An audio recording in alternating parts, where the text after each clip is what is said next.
Hi everyone, Chris Natzke here with Black Belt Leadership Speaking and Coaching with your Mind of a Champion tip of the week.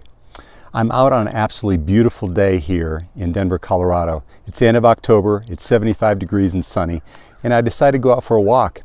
And as I was walking, I was thinking about the power of walking and about probably one of the most powerful experiences I ever had in my life when in May of 2014 I walked the Camino de Santiago. So if you haven't heard about the Camino, it's an incredible journey that starts in western France that takes you approximately 500 miles across northern Spain. So the Camino has its origins back in the 9th century when early Christians used to do it as a means of penance for their misdeeds. And today thousands of people make that 500-mile trek as a way of introspection, getting clarity, going within, or if you're like the 20-somethings that I saw on the trail, just for a 30-day party. But be that as it may, it was one of the most impactful things that I ever did. And the lessons learned on the Camino are absolutely amazing. And one of the most powerful lessons I learned was the aspect of slowing down. I came to realize after about 2 weeks on the trail that I was treating it like nothing more than an athletic event. I'd get up early in the morning, hit the trail early, I'd walk as fast as I could to the next city and time myself, and then I would plan the next day ahead. And then I just realized one day, what are you doing? And it's time to slow down. And when I did that, I realized that I made a dramatic shift from doing the Camino to being on the Camino. And one of the most powerful things that came from that was the people that you meet, the conversations that you have, and the experiences that you have. And one of the most incredible ones for me was when I met a woman named Cecile from Toulouse, France, a middle-aged lady from France. And she and I actually met kind of by accident on the trail. I was walking about 25 miles east of Santiago, almost completing my journey. And I came upon basically a fork in the road, if you will. You see, along the Camino, there are all these yellow arrows that point to the direction to which you're supposed to go. And I came upon this fork, and it basically had two arrows, one going straight, one going to the left. So I chose the one that was going to go straight. And as soon as I took a couple of steps on the path, I heard someone yelling behind me saying, "Stop, no, that's the wrong way." Well, it was Cecile. So she walked up to me and explained to me that if I'd have taken that path, it would have taken me many, many miles out of my way.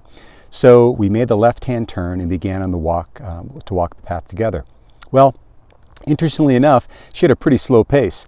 And even though I had committed to slowing down, it still was a little slow for me. So we thanked each other. I thanked her actually for saving me on the trail, and we bid each other adieu, much the way most of the pilgrims would do, saying Buen Camino.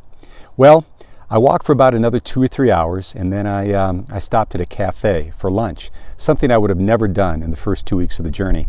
And the cafe was adjacent to the trail, so you could see all the pilgrims walking by, and I kind of was using that as a way to just observe and decompress. And pretty soon, over the hill comes Cecile. And as soon as she sees me, she starts waving excitedly, and then she walks over to my table and asks if she could join me for lunch. I, of course, obliged. And we started to talk and have a conversation like anyone would. And where are you from? You know, what do you do? And so she asked me what my occupation was. And I said, well, among other things, I'm a life coach. And as soon as I said that, her eyes lit up. She goes, "Oh my gosh, a life coach. I am on the trail because of my life coach." And she began to share with me that her life had been so out of balance that her boss had made her hire a life coach and said if you didn't, he was going to fire her. So she told me a little more of that story, and then she got a little quiet and she said, "And you know, in the last 3 weeks on this trail, I've spoken to more people than I have in the last 20 years. Now, that was astonishing in and of itself, but then she said something to me that really blew me away.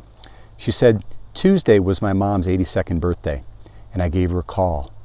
And for the first time in my life, I said to her, 'I love you.'" Well, we both got really quiet at that time. There really was nothing else to say. Both our eyes were welling with tears, and pretty soon those tears were streaming down our cheeks. And I have no recollection of what we talked about for the rest of that conversation. What I do know is when I went off on my own to hit back on the trail, is I really gave some serious thought to how I was being with the people that I love the most. Was I taking the time to tell them that I love them? So that's my challenge for you this week. Where do you have opportunities in your life to really tell the people that are closest to you, that mean the most to you, how much you care for them, how much you love them? And it could be in a walk down the hall to talk to your kids in their room, a walk across town to talk to a friend, or a walk in the other room to simply pick up a phone and call your own mom and tell her how much you love her. So there you have it, folks. I hope this helps for you. This is a help for you that you can really slow down and appreciate the people in your life. So thanks again for all of the great sharing, the comments, the likes on these message of the week. I'm so honored to be able to give those. And if you do like this one and you find value, please comment, like, and share. And we'll see you next time on the Mind of the Champion Tip of the Week. Buen Camino.